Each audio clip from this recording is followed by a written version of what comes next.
말씀인 열왕기하 2장 11절입니다.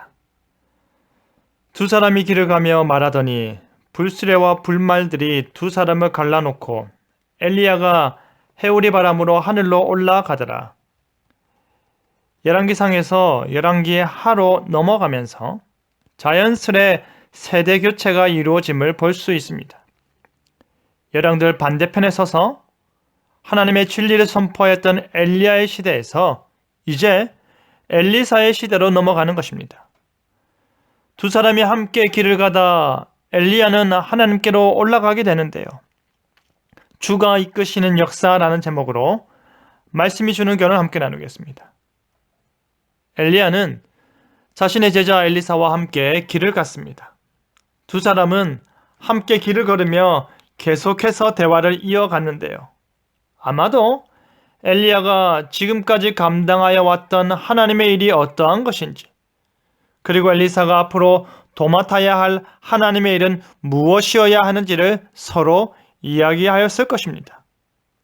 엘리사는 자신이 엘리야의 뒤를 이어 패역한 세대의 선지자 역할을 해야 한다는 부담감에 더더욱 엘리야와 오래도록 함께하길 원했던 것입니다. 그런데 엘리사의 바람과는 달리 엘리야는 생각보다 이른 시간에 그의 곁을 떠났습니다. 갑자기 불수레와 불말들이 하늘에서 나타난 것입니다.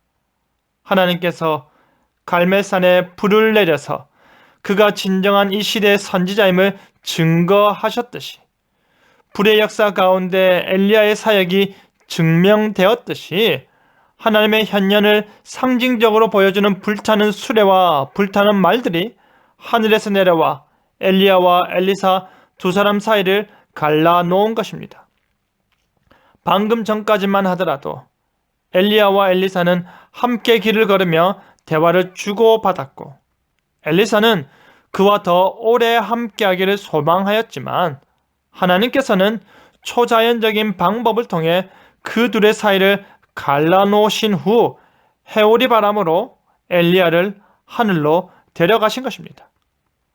하나님께서는 창세기의 에녹 다음으로 엘리야를 죽음을 맛보지 아니한 채 하늘로 데려가셨습니다.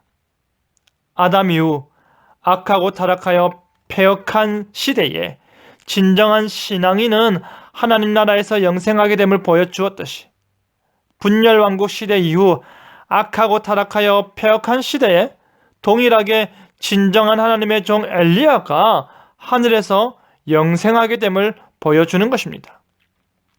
그리고 이와 같은 모습은 그리스도 안에 있는 모든 자들이 곧 누리게 되고 경험하게 될 일임에 틀림없는 것입니다. 엘리야가 하늘로 올라간 사건은 결코 만들어낸 이야기가 될 수가 없습니다. 왜냐하면 그 자리에 엘리야가 올라가는 것을 목격한 엘리사가 있었기 때문입니다. 엘리사가 얼마나 그 헤어짐의 아픔이 컸으면 소리를 지르며 내 아버지여 내 아버지여 이스라엘의 병거와 그 마병이여 하였겠습니까? 그런데 엘리사가 자기의 옷을 잡아 둘로 찢으면서까지 애통한 뒤 엘리야의 몸에서 떨어진 겉옷을 주워가지고 돌아와 요단강을 건넜습니다. 엘리야와 헤어진 엘리사를 마주하게 된 건너편 여리고에 있는 선지자들의 제자들은 엘리사를 향해 엘리야의 성령이 하시는 역사가 엘리사 위에 머물렀다 하였습니다. 시대의 선지자로서 악한 무리를 대적하며 하나님의 진리의 말씀을 선포한 엘리야와 동일한 능력과 은사가 엘리사에게 임하였음을 애통해하는 엘리사를 만나는 사람들이 깨달아 알게 되는 것입니다. 하나님께서는 시대를 전환하시며 그가 사용하실 인물을 바꾸시면서 하나님의 일을 계속해서 행하시는 것입니다.